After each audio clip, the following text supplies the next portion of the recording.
না, আমার আসলে যখন আমি কোনো স্ট্যাটাস দেই ওটা তখনকার মানে ওই টাইমটার উপরে আপনি খেয়াল করে বুঝবেন, ওই সময় কোনো ঘটনার উপর বেস করে আমি দেই। তো আমার মনের কথা আমি বলি।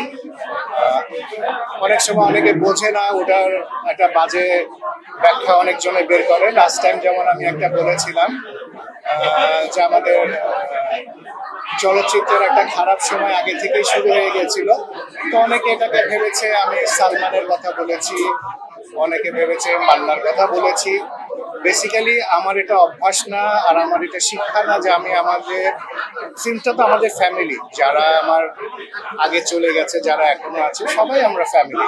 আমরা আমরা কিন্তু কাউকে কখনো ছোট করার শিক্ষা আমাদের নাই, সো আমি কখনো করিও নাই। মানুষের বোঝার ভুল, অনেকে ভেবেছে আমি সালমানকে বলেছি, অনেকে ভেবেছে আমি মান্নাকে বলেছি। বাট আপনি যদি ভালো করে এটা আবার দেখেন, আমি কিন্তু কাউকে মিন করে বলিনি, আমি কিন্তু সময়টাকে মিন করেছি, কাউকে কোনো পার্সনকে মিন করি।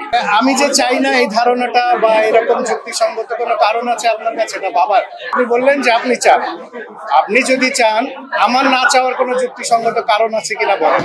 আমি আমার পার্সোনাল ইমোশন, আমার নীতি, আমার মানে আদর্শ আমি কিন্তু ফেসবুকে সবসময় শেয়ার করি না, বিকজ আমি মেনটেন করি, একটা স্ট্যান্ডার্ড মেনটেন করি।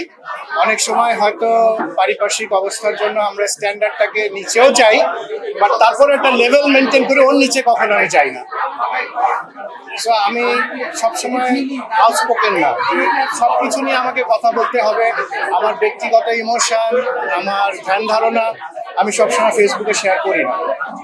আজকাল তো মানুষ বেডরুমে ওয়াইফের সাথে কি করে ওটা ফেসবুকে না দিলে পেটের ভাত হজম হয় না, কোথায় কি করলো, এগুলো এগুলো আমরা ফেসবুকে শেয়ার করি না। ওটিটির ওটা কাজ হ্যাঁ করার কথা ছিল, ওটা এখনো ডাইরেক্টর প্রডিউসারের সাথে একটু প্রবলেম হয়েছে, ওটার জন্য এখনো করা হয়নি। হয়তো ওদের মধ্যে কাজটা যদি ঠিক হয়ে যায় তখন হয়তো ওটা করা হবে। আমাদের প্রোডাকশন আমরা বন্ধ করে দিয়েছি, ডিরেকশন আর দিচ্ছি না, ছবিও বানাবো না। আব্বা মারা যাবার পরে আমরা ডিসাইড করি আমরা ফার্দার এটার মধ্যে থাকবো না। ইদানিং আমি একটা ছবি করে এসেছি, হৃদয় নাম ছবিটা, আউটডোর শেষ করে এসেছি, আরেকটা আউটডোর আছে, করার পরে ছবিটা শেষ হয়ে যাবে। আশা করছি ভালো কিছু হবে। প্রত্যেকটা আর্টিস্টের ভক্ত থাকে, ভক্তরা তাদের শিল্পীকে ভালোবাসে, মনে রাখে, তাদের অনুভূতি প্রকাশ করে, এটা স্বাভাবিক। এটা আমাদের দেশে না, সব জায়গাতেই আছে। এনজয় করি এটা।